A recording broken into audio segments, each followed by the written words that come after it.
Hello everyone! My name is Mikhail Tuzovsky and today I am going to talk about multi-phase flow. The presentation will review Hagedorn and Brown correlation and show how to use it to calculate the vertical lift performance curve.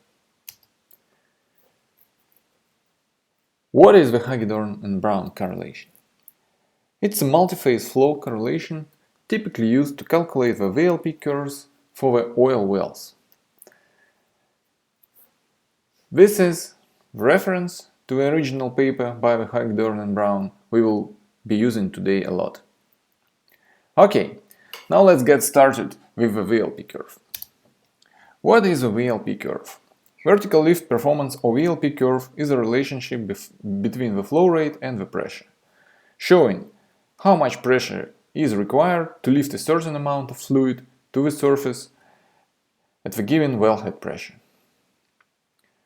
This VLP curve right here was calculated using the Hagedorn and Brown correlation. You can see that the higher the well rate, the higher the pressure required. This is related to the friction forces. On the other hand, the hook right here is related to the gravity forces which are dominating at the lower rates. So, why we need the VLP curve? The VLP curve is used in the nodal analysis. Nodal analysis combines the IPR curve, red one here, with the VLP curve to get an operation point of a well and estimate the well production performance. Alright, now we know what the VLP curve is and how it's used. Next question is how to calculate the VLP curve. This is a well bore. We have a reservoir right here, perforations, bottom hole, completion string and the wellhead. The depth of a well is h. The two pressure points of importance are flowing bottom hole pressure and flowing wellhead pressure. To build up the VLP curve, we need to calculate the bottom hole pressure given the wellhead pressure and the well rate. To do it, we need to solve the energy balance equation. So this is the energy balance equation. This equation relates the pressure to the distance for the given mass. It has three terms, so gravity, friction and kinetic. To find the required lift pressure, we need to integrate this equation over the fluid's travel distance. All available VLP correlations are solving kind of the same equation.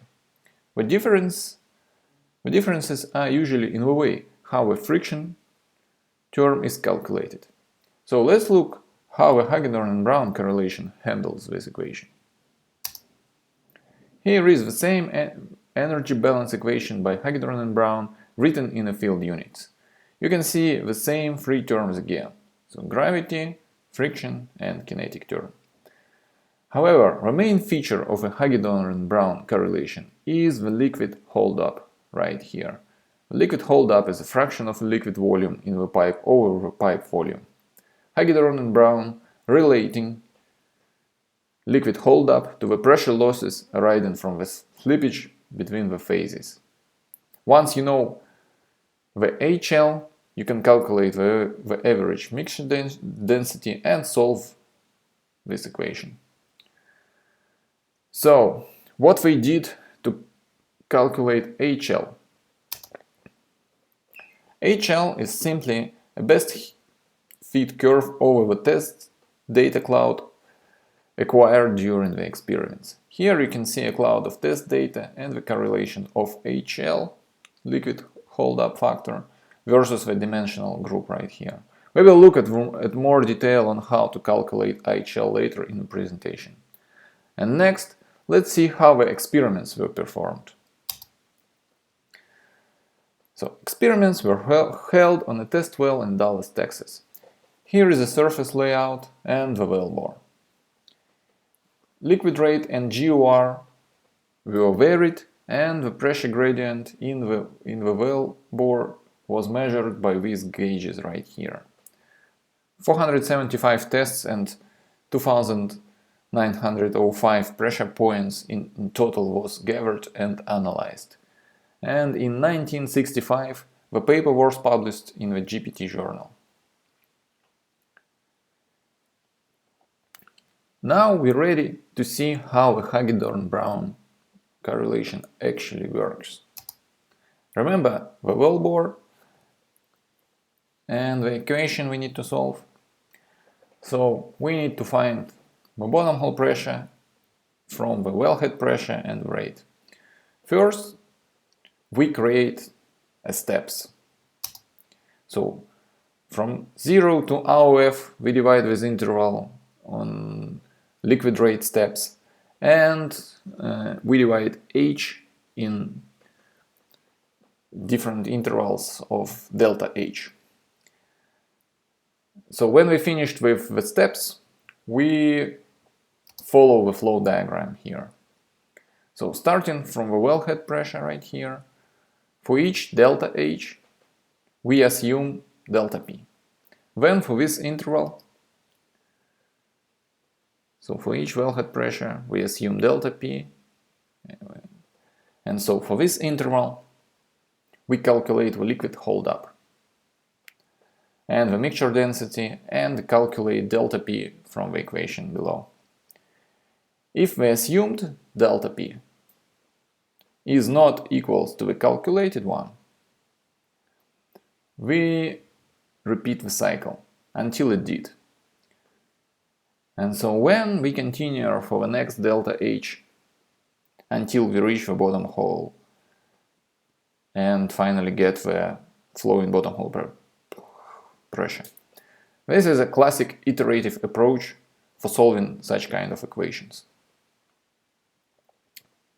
Next, we need to repeat this procedure for all the rates in our range.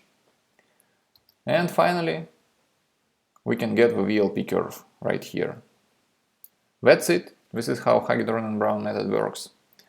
And basically all the correlations follow the same procedure to construct the VLP curve. But the main feature of the Hagedorn and Brown method, again, is how to calculate this IHL term here. So let's look at it. How to find the liquid holdup, or IHL? Well, it's a lot of equations to solve actually. As always, yeah? Here is the workflow to get IHL. So starting from the liquid properties to the liquid velocities, through the dimensional parameters we saw previously on the slides, and finally through the correlations to get IHL. Looks complicated, right? But it's not when you start to do it yourself. I think now we covered the Hagedorn and Brown correlation, its history and the practical meaning. We reviewed the main equations behind it, looked at the flow diagram to get the VLP curve, and discussed the main feature of Hagedorn and Brown correlation, liquid holdup. So what next? If you want to learn more about the correlations, please visit our wiki page right here. We have detailed description, nomenclature and reference there. If you want to start using the correlation right now, just go to penchtools.com. Our PQplot tool is available for free to all the registered users. Hagedorn and Brown correlation is a default correlation for oil wells in the PQplot. All the links are listed below in the description to this video. Well, I think that's it for today. Thank you and see you later.